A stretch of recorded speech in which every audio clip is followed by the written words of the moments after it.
നമസ്കാരം. എങ്ങനെ നടന്ന മനുഷ്യന് വന്ന് വന്ന് അരിശുമൂട്ടിൽ അപ്പുക്കുട്ടനായി മാറി? പറഞ്ഞു വരുന്നത് അമ്പർക്കായെ പറ്റിയാണ്. അമ്പർക്കായ ചുമന്നുകൊണ്ട് കിടന്ന ആളുകളുടെ ഇപ്പോഴത്തെ അവസ്ഥ ആലോചിക്കുമ്പോൾ ചിരിയല്ല പൊട്ടിച്ചിരിയാണ് വന്നു പോകുന്നത്. ADGP MR അജിത് കുമാറിനെ പറ്റി എന്ത് ജാതി ആരോപണങ്ങളായിരുന്നു. അനധികൃതമായിട്ട് ഇത് ഫ്ലാറ്റ് പണിയുന്നു, സ്വർണ്ണക്കള്ളക്കടത്ത് സംഘമായിട്ട് ബന്ധമുണ്ട്, എന്റെ തെളിവുണ്ട്, ഇത് ഞാനിപ്പോ പൊട്ടിച്ചുകൊണ്ടിരിക്കുകയാണ്, പൊട്ടിച്ചു കഴിഞ്ഞു എന്നൊക്കെ പറഞ്ഞ് മാധ്യമങ്ങളിൽ ഇങ്ങനെ നോൺ സ്റ്റോപ്പ് കൊണ്ടാട്ടം ആടിക്കൊണ്ടിരിക്കുകയായിരുന്നു നിലമ്പൂരിലെ ex-MLA PV അൻവർ. അത് കേട്ട് ചില ആളുകളൊക്കെ വിശ്വസിച്ചു. ഇയാളെ പൊക്കി പിടിച്ചുകൊണ്ട് നടക്കുന്ന സാഹചര്യം ഉണ്ടായി. അവസാനം വിജിലൻസ് കേസൊക്കെ അന്വേഷിച്ചു. അന്വേഷണ റിപ്പോർട്ട് പുറത്തു വന്നപ്പോൾ ഇത് മുഴുവൻ പെരും നുണയാണെന്ന് തെളിയുന്ന സാഹചര്യം ഉണ്ടായി. ഇപ്പതാ ADGP MR അജിത് കുമാറിനെ കുറ്റവിമുക്തനാക്കിക്കൊണ്ടുള്ള വിജിലൻസ് അന്വേഷണ റിപ്പോർട്ടിൽ മുഖ്യമന്ത്രി ഒപ്പിട്ടതോടുകൂടി തന്നെ പെരും നുണയനായിട്ടുള്ള PV അൻവറിനെ ജനങ്ങളെടുത്ത് പൊങ്കാലിടുകയാണ്, വലിച്ചൊട്ടിക്കുകയാണ്. ഇയാൾക്കെതിരെ കേസെടുക്കണമെന്നാണ് പറയുന്നത്. സത്യസന്ധനായ ഒരു ഉദ്യോഗസ്ഥനെതിരെ ഇല്ലാത്ത പെരുന്നുണ പറഞ്ഞ് പൊതുസമൂഹത്തിൽ അപകീർത്തിപ്പെടുത്തിയത് സത്യത്തിൽ PV അൻവറിനെ തൂക്കിയെടുത്ത് അകത്തിടണമെന്നാണ് ഇയാളെ പൊക്കിപ്പിടിച്ചുകൊണ്ട് നടന്ന ആളുകൾ വരെ പറയുന്നത്. ഇപ്പൊ പണി പാളി എന്ന് കണ്ടപ്പോ ഇന്ന് മാധ്യമപ്രവർത്തകരെ കാണുകയാണ്. എന്നിട്ട് അണ്ണം പറയാണ്, കുറ്റവിമുക്തനായത് കടലാസിലല്ലേ, എന്തുകൊണ്ടാണ് പരാതിക്കാരനായ എനിക്ക് അതിന്റെ റിപ്പോർട്ട് നൽകാത്തത്? എനിക്ക് എന്തുകൊണ്ട് റിപ്പോർട്ട് തന്നില്ല എന്ന് നമ്മുടെ CID അമ്പർക്ക പറയാണ്. റിപ്പോർട്ട് ഇനി അമ്പർക്കാക്ക് കൊടുത്തിട്ട് അമ്പർക്ക മൊത്തം പരിശോധിച്ച് നോക്കിയിട്ട് വേണം അങ്ങ് തീരുമാനം എടുക്കാൻ. ആരാണ് ഈ PV അൻവർ? വന്ന് ഒരു പട്ടിയുടെ വില പോലും ഇയാൾക്കില്ല എന്നുള്ളത് വലിയൊരു വസ്തുതയാണ്. റിപ്പോർട്ട് ഇങ്ങേർക്ക് കൊടുക്കാൻ ഇയാളാണ് കേരളത്തിന്റെ മുഖ്യമന്ത്രി. കേരളം ചർച്ച ചെയ്യും. അതിനിടയിൽ ഒരു മാധ്യമപ്രവർത്തകൻ ചോദിക്കുന്നുണ്ട്, വല്ല കാര്യം ഉണ്ടായിരുന്നു, അവിടെ എങ്ങാനും ഇരുന്നാ പോരായിരുന്നു. ഇപ്പോ MLA സ്ഥാനവും പോയി, ഉള്ള വിലയും കളഞ്ഞു. ഇപ്പൊ വന്ന് അമ്പർക്ക ഒരു കോമാളിക്ക് തുല്യമായി മാറിയിട്ടുണ്ടെന്ന് പറഞ്ഞപ്പോ അണ്ണം പെട്ടെന്ന് പറയാം, ഇത് ഇങ്ങനെ. പിന്നെ എവിടെയാണ് ഈ അടർത്തി മാറ്റുന്നത്? എന്നെ ചവിട്ടി തള്ളിയതല്ലേ പുറത്തേക്ക്? എന്നെ ചവിട്ടി തള്ളി വിട്ടതല്ലേ എന്ന് ഇങ്ങനെയല്ലല്ലോ പറഞ്ഞുകൊണ്ടിരുന്നത്. ഞാനായിട്ട് അങ്ങ് ഇറങ്ങി പോന്നതാണ് എന്നൊക്കെയല്ലേ പറഞ്ഞുകൊണ്ടിരുന്നത്. ഡേ എന്തോന്നടേ കുഴിമന്തി കഴിച്ചിട്ടാണ് ഇപ്പോ വാർത്താ സമ്മേളനത്തിൽ വന്നേക്കുന്നത്. പോട്ടെ, ഇനി എന്തിനാണ് ഈ MLA സ്ഥാനം രാജിവെച്ചെന്നുകൂടി ഒന്ന് പറ, ഞങ്ങളൊന്ന് കേൾക്കട്ടെ. ബഹു കോമഡിയാണ് പഹയൻ, നമുക്കൊന്ന് കേൾക്കാം. എന്തിനാ അൻവർ രാജിവെച്ചത്? രാജിവെച്ചതിൽ ഒരു പ്രധാന വിഷയം ഈ പിണറായിസത്തിനെതിരെ കേരളത്തിലെ ജനങ്ങൾ തിരിഞ്ഞിരിക്കുന്നു. അത് കേരളത്തിലെ ജനങ്ങളെ ബോധ്യപ്പെടുത്തണം. കാരണം മൂന്നാം ഗവൺമെന്റ് ഞങ്ങളാണ് എന്ന് കേരളത്തിലെ ജനങ്ങളെ തെറ്റിദ്ധരിപ്പിച്ചുകൊണ്ടിരിക്കുകയാണ് ഈ പറയുന്ന മുഖ്യമന്ത്രിയുടെ ഓഫീസും CPM-ഉം. അത് വരില്ല, ജനങ്ങൾ ഇവർക്ക് എതിരാണ്. അത് കേരളത്തിലെ 3.5 കോടി ജനങ്ങളെ ബോധ്യപ്പെടുത്താനാണല്ലോ ഞാൻ രാജിവെച്ചതിന്റെ ഒരു പ്രധാന കാരണം. ഓഹോഹോ, അപ്പോ ഇനി ഈ സർക്കാർ അധികാരത്തിൽ വരില്ല എന്ന് നമുക്കൊക്കെ മനസ്സിലാക്കി തരുന്ന ഒരു വലിയ ഉപതെരഞ്ഞെടുപ്പാണ് അവിടെ നിലമ്പൂരിൽ നടക്കുന്നത്. അതൊക്കെ ബോധ്യപ്പെടുത്താൻ വേണ്ടിയാണ് നമ്മുടെ ഈ അരിശുമൂട്ടിൽ അപ്പുക്കുട്ടൻ ഇങ്ങനെ സ്വന്തം MLA സ്ഥാനം രാജിവെച്ചത്. ഞങ്ങൾ വിശ്വസിച്ചു. അല്ലാതെ നിലമ്പൂരിലെ ജനങ്ങള് അനക്ക് നാണോ മാനോ ഇല്ലല്ലേ? സഖാക്കളുടെ വോട്ട് മുഴുവൻ മേടിച്ചു കൂട്ടി ജയിച്ചിട്ട് അവിടെ ഞെളിഞ്ഞിരിക്കാൻ എന്ന് പറഞ്ഞ് പൊറുതി മുട്ടപ്പോ ഇനി രക്ഷയില്ല എന്ന് കണ്ടപ്പോ രാജിവെച്ചതല്ലല്ലേ? അല്ല, അങ്ങനെയാണെങ്കിൽ അങ്ങ് രാജിവെച്ചിട്ട് അങ്ങ് സ്വയം അങ്ങ് മത്സരിച്ച് കാണിക്കാൻ പാടില്ല. എനിക്കിങ്ങനെ നിലമ്പൂരിൽ ഇത്ര പിന്തുണയുണ്ടെന്ന് കാണിക്കാൻ വേണ്ടി എന്തുകൊണ്ടാണ് പിന്നെ മത്സരിക്കാഞ്ഞത്? അപ്പൊ എല്ലാവർക്കും ഏറെക്കുറെയൊക്കെ കാര്യം മനസ്സിലായി കാണും. നിലമ്പൂരിലെ ഇപ്പൊ സത്യത്തിൽ ഇങ്ങേരുടെ അവസ്ഥയും ഇങ്ങേരുടെ മൂട് താങ്ങിക്കൊണ്ട് കിടക്കുന്ന കോൺഗ്രസിന്റെ അവസ്ഥയൊക്കെ എന്താണെന്ന് എല്ലാവർക്കും നന്നായി തന്നെ അറിയാം. PV അൻവറിന്റെ നിലമ്പൂരിൽ ജൂനിയർ ആർട്ടിസ്റ്റുകൾക്കൊക്കെ ഉപതെരഞ്ഞെടുപ്പ് നടക്കുന്നതോടുകൂടി തന്നെ നല്ല ഗംഭീരമായിട്ട് പണി കിട്ടാനായി, അതായത് ജോലി കിട്ടാനുള്ള സാധ്യത കേട്ടോ. കാരണം മിക്കവാറും തൃണമൂൽ കോൺഗ്രസിന്റെ പേരിൽ ശക്തി കാണിക്കാൻ വേണ്ടി നമ്മുടെ പാലക്കാട് നടത്തിയുള്ള പ്രകടനം നടത്താനുള്ള എല്ലാ സാധ്യതയുണ്ട്. പക്ഷെ ഇത്തവണ വരുന്ന ജൂനിയർ ആർട്ടിസ്റ്റുകളുടെ അടുത്ത് കറക്റ്റ് ആയിട്ട് എല്ലാം പറഞ്ഞ് പഠിപ്പിച്ചോളും കേട്ടോ അമ്പർക്ക. അല്ലെ അവസാനം ഞങ്ങൾക്ക് 500 തന്നു, ഞങ്ങൾക്ക് 200 തന്നു, ഞങ്ങളെ കൊടുക്കുന്നത് BVT ആണ് എന്നൊക്കെ പറയുന്ന സാഹചര്യം വന്ന പണിപാടും.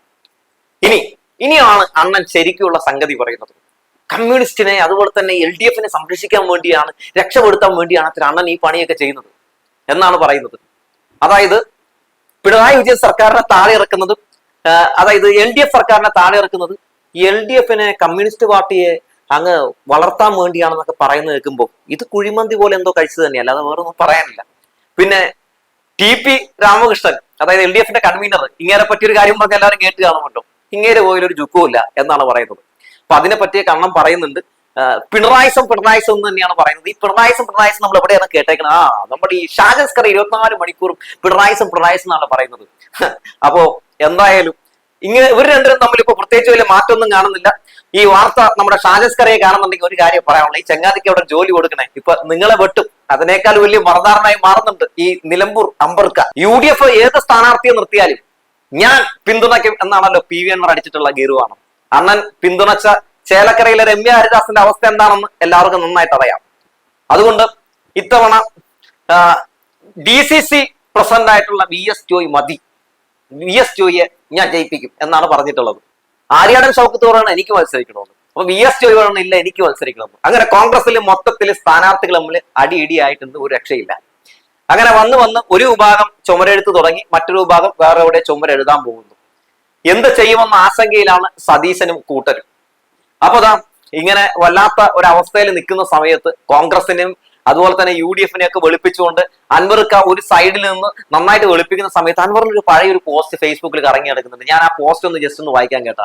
കൂടുതൽ പാർട്ടികൾ കോൺഗ്രസിലേക്ക്, എന്ത് തന്നെ ആയാലും PV അൻവറിനെയും KT ജലീലിനെയും KB തോമസിനെയും ലതിക സുഭാഷിനെയും പാർട്ടിയിൽ എടുക്കുന്ന പ്രശ്നമില്ല എന്നാണ് പറഞ്ഞിരിക്കുന്നത്. അത് റീപോസ്റ്റ് ചെയ്തുകൊണ്ട് PV അൻവർ പറയുന്നു ഇങ്ങനെ: ഒരു സൈബർ കോൺഗ്രസ്സുകാരന്റെ ഫേസ്ബുക്ക് പോസ്റ്റാണിത്. ശ്രദ്ധിക്കണം, കോൺഗ്രസ്സുകാരൻ എന്നല്ല വിളിക്കുന്നത്, കോൺഗ്രസ്സുകാരൻ. എത്രമാത്രം അപമാനിക്കുകയാണ്. അയ്യോ അങ്ങനെ പറയരുത്. ഞാനും ജലീൽ MLAയും KB തോമസും ലതിക സുഭാഷും ഒക്കെ ഇന്ദിരാഭവന്റെ മുമ്പിൽ ഇന്നലെ മുതൽ കുത്തിയിരിപ്പാണ് ഒന്ന് അകത്ത് കയറാൻ. കേരളം ഭരിക്കുന്നത് കോൺഗ്രസ്, കേരളം ഭരിക്കുന്നത് കോൺഗ്രസ്.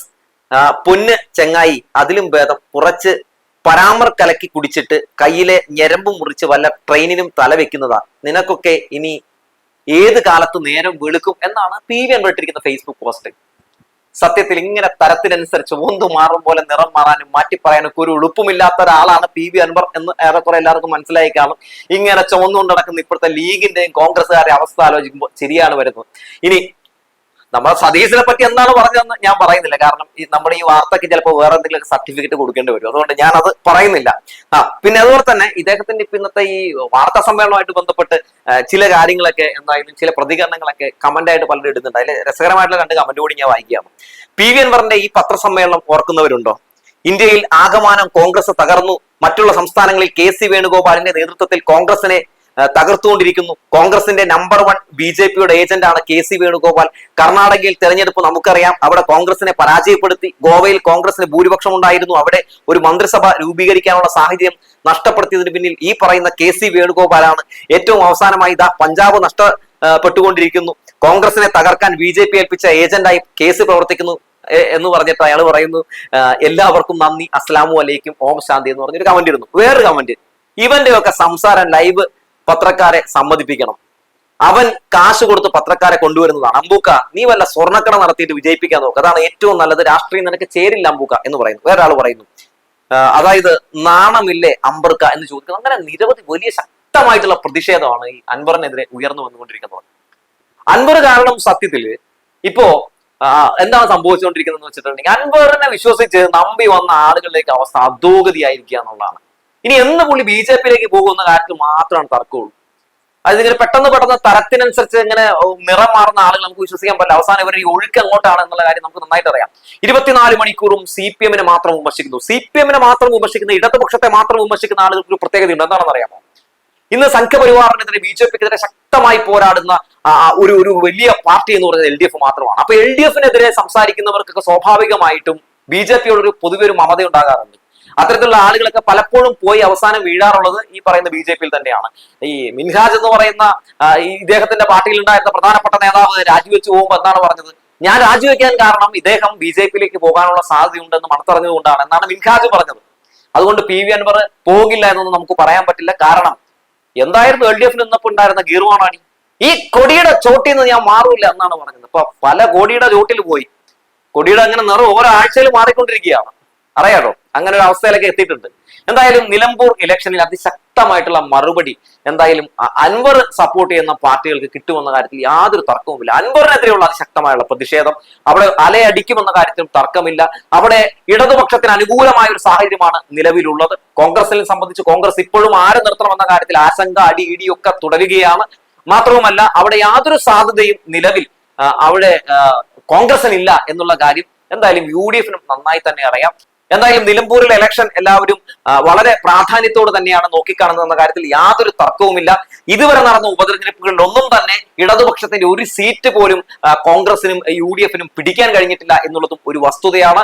എന്തായാലും ഇടതുപക്ഷം നിലമ്പൂരിൽ ജയിച്ചു വരുന്ന ആ കാഴ്ചയ്ക്ക് വേണ്ടി കാത്തിരിക്കുകയാണ് കേരളത്തിലെ ജനങ്ങൾ എന്ന കാര്യത്തിൽ യാതൊരു തർക്കവുമില്ല.